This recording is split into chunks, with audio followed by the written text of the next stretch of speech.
ಹುಣಸೆ ಹಣ್ಣಿನ ಗೊಜ್ಜು ಮಾಡಿ ತೋರಿಸ್ತಾ ಇದ್ದೀನಿ. ಅದಕ್ಕೆ ಏನೇನು ಬೇಕು ಅಂತ ಹೇಳ್ತೀನಿ. ಬೆಲ್ಲ ತೊಗೊಂಡಿದ್ದೀನಿ, ತೆಂಗಿನ ತುರಿ ಒಂದು ಅರ್ಧ ಬಟ್ಲಷ್ಟು, ಒಂದು ಸಣ್ಣದಾಗಿರೋ ನೀರುಳ್ಳಿ ತೊಗೊಂಡಿದ್ದೀನಿ, ತೊಗರಿಬೇಳೆ, ಉದ್ದಿನಬೇಳೆ, ಜೀರಿಗೆ, ಉಪ್ಪು, ಒಣಮೆಣಸು ತೊಗೊಂಡಿದ್ದೀನಿ ಒಂದು 8-10, ಒಂದು ಲಿಂಬೆಹಣ್ಣು ಗಾತ್ರದಷ್ಟು ಹುಣಸೆಹಣ್ಣು ತೊಗೊಂಡಿದ್ದೀನಿ. ಹೊಸ ಹುಣಸೆಹಣ್ಣು ಬಂದಾಗ ಈ ಗೊಜ್ಜು ಮಾಡಿದ್ರೆ ಚೆನ್ನಾಗಿರುತ್ತೆ. ಈಗ ಮಾರ್ಕೆಟಲ್ಲೆಲ್ಲ ಹೊಸ ಹುಣಸೆಹಣ್ಣು ಬಂದಿರುತ್ತಲ್ವ, ಅದು ತೊಗೊಂಬಂದು ಗೊಜ್ಜು ಮಾಡ್ತಾಯಿದ್ದೀನಿ. ಹೇಗೆ ಮಾಡೋದು ಅಂತ ತೋರಿಸ್ತೀನಿ. ಮೊದಲಿಗೆ ಮೆಣಸು ಹಾಗೂ ತೊಗರಿಬೇಳೆ, ಉದ್ದಿನಬೇಳೆನ ಹುರ್ಕೊಳ್ಬೇಕು. ಒಂದು ಬಾಂಡೆ ತಗೊಂಡು ತೊಗರಿಬೇಳೆ ಹಾಕ್ಕೊಳ್ತೀನಿ. ಸ್ವಲ್ಪ ಎಣ್ಣೆ ಹಾಕ್ಕೊಳ್ತೀನಿ.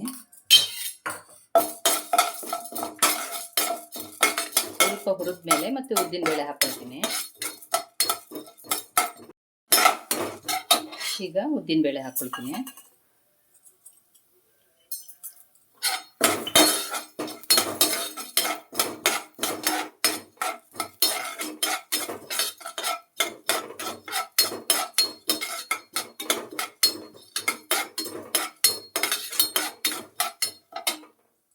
ಜೀರಿಗೆ ಹಾಕ್ಕೊಳ್ತೀನಿ.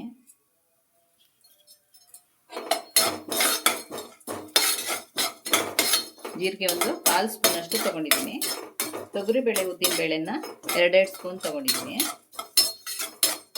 ನಾನೊಂದು ಇಬ್ಬರಿಗಾಗೋಷ್ಟು ಮಾಡ್ತಾ ಇರೋದು, ಆ ಅಳತೆ ಹೇಳ್ತಾ ಇದ್ದೀನಿ. ಈಗ ಒಣಮೆಣಸು ಹಾಕ್ಕೊಳ್ತೀನಿ. ಒಣಮೆಣಸು ಖಾರ ಇದ್ದರೆ ಬರೀ ಒಣಮೆಣಸು ಸಾಕಾಗುತ್ತೆ, ಇಲ್ಲಾಂದರೆ ಖಾರಕ್ಕೆ ಬೇರೆ ಮೆಣಸನ್ನು ಉಪಯೋಗಿಸ್ಬೇಕು. ಇದು ಹುಳಿ ಇದಲ್ವಾ, ಹುಳಿ ಸಿಹಿ ಖಾರ ಚೆನ್ನಾಗಿರಬೇಕು, ಆವಾಗ ಗೊಜ್ಜು ಚೆನ್ನಾಗಾಗುತ್ತೆ.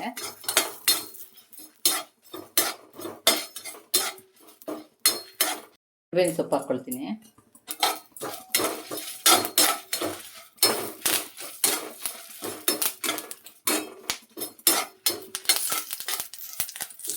ಇದಾಗಿದೆ, ಸ್ಟವ್ ಆಫ್ ಮಾಡ್ಕೊಳ್ತೀನಿ.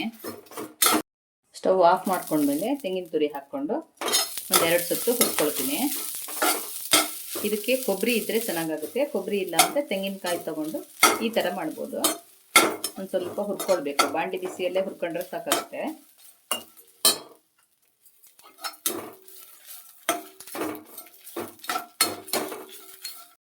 ಇದು ಸ್ವಲ್ಪ ತಣ್ಣಗಾದ್ಮೇಲೆ ಪುಡಿ ಮಾಡ್ಕೊಳ್ಬೇಕು.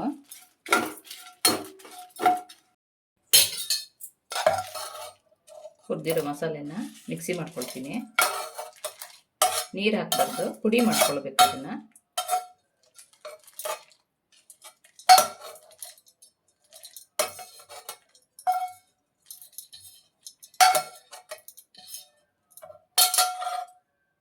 ಇದಕ್ಕೆ ಉಪ್ಪು ಹಾಕ್ಕೊಳ್ತೀನಿ.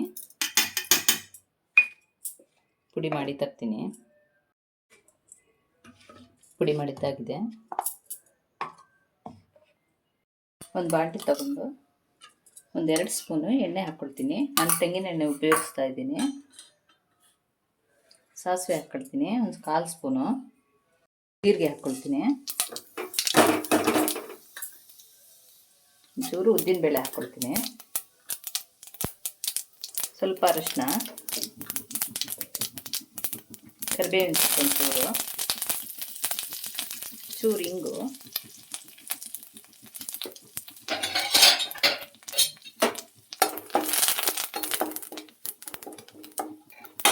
ಈಗ ಈ ಹುಣಸೆ ಹಣ್ಣು ರಸನ ಹಾಕ್ಕೊಳ್ತೀನಿ.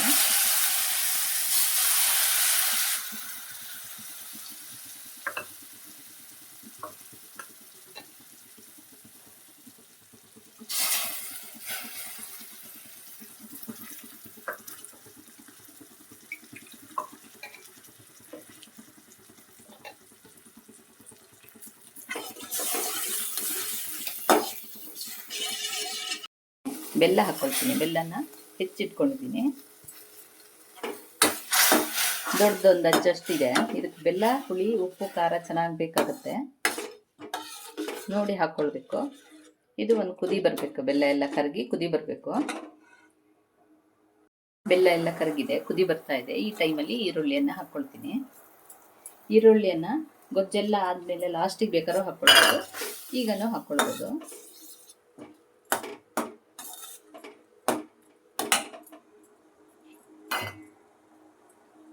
ಈರುಳ್ಳಿ ಹಾಕಿದ್ಮೇಲೆ ಚೆನ್ನಾಗಿ ಕುದಿಬೇಕು. ಈರುಳ್ಳಿ ಉಪ್ಪು ಮತ್ತು ಹುಳಿಯನ್ನು ಎಳ್ಕೊಳ್ಬೇಕು, ಆವಾಗ ಗೊಜ್ಜು ತಿನ್ನಲಿಕ್ಕೆ ಟೇಸ್ಟಾಗಿರುತ್ತೆ.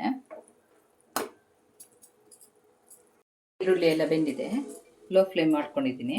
ಈಗ ಈ ಪುಡಿ ಮಾಡಿರೋದನ್ನು ಹಾಕ್ಕೊಳ್ಬೇಕು.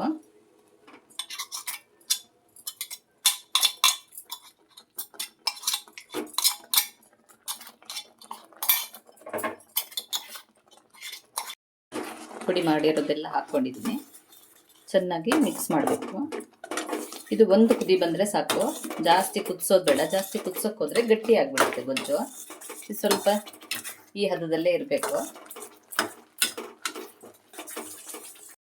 ಲೋ ಫ್ಲೇಮಲ್ಲಿ ಕುದಿಸ್ಬೇಕು, ಇಲ್ಲಾಂದರೆ ಎಲ್ಲ ಹಾರುತ್ತೆ. ಈ ಗೊಜ್ಜು ದೋಸೆಗೆ, ಚಪಾತಿಗೆ, ರೊಟ್ಟಿಗೆ, ಅನ್ನಕ್ಕೆ ಎಲ್ಲ ಚೆನ್ನಾಗಿರುತ್ತೆ. ಅನ್ನಕ್ಕೆ ಕಲಸಿ ತಿನ್ನೋಕ್ಕೆ ತುಂಬ ಚೆನ್ನಾಗಿರುತ್ತೆ. ನಾನಿವತ್ತು ಅನ್ನಕ್ಕೆ ಕಲಸಿ ತಿನ್ನಲಿಕ್ಕೆ ಮಾಡ್ತಾಯಿದ್ದೀನಿ.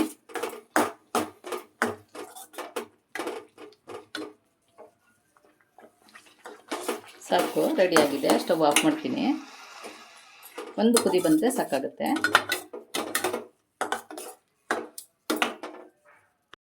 ಇವತ್ತಿನ ವಿಡಿಯೋದಲ್ಲಿ ನಾನು ಹುಣಸೆ ಹಣ್ಣಿನಿಂದ ಗೊಜ್ಜು ಮಾಡೋದು ಹೇಗೆ ಅಂತ ತೋರಿಸಿದ್ದೀನಿ. ನನ್ನ ಹಳೆಯ ವಿಡಿಯೋದಲ್ಲಿ ಇನ್ನೊಂದು ಕ್ರಮದಲ್ಲಿ ಹುಣಸೆ ಹಣ್ಣು ಗೊಜ್ಜು ಮಾಡೋದನ್ನು ತೋರಿಸಿದ್ದೀನಿ. ಆ ವಿಡಿಯೋನ ನೋಡಿ ತುಂಬ ಜನ ಇಷ್ಟಪಟ್ಟಿದ್ದೀರಾ. ಹಾಗೆ ಈ ವಿಡಿಯೋನು ನಿಮಗೆ ಇಷ್ಟ ಆಗುತ್ತೆ ಅಂದ್ಕೊಂಡಿದ್ದೀನಿ. ನನ್ನ ವಿಡಿಯೋ ನಿಮಗೆ ಇಷ್ಟ ಆದಲ್ಲಿ ಲೈಕು, ಶೇರು, ಕಮೆಂಟ್ಗಳನ್ನು ಮಾಡಿ. ಸಬ್ಸ್ಕ್ರೈಬ್ ಮಾಡದೇ ಇರೋರು ಸಬ್ಸ್ಕ್ರೈಬ್ ಮಾಡಿ. Thank you.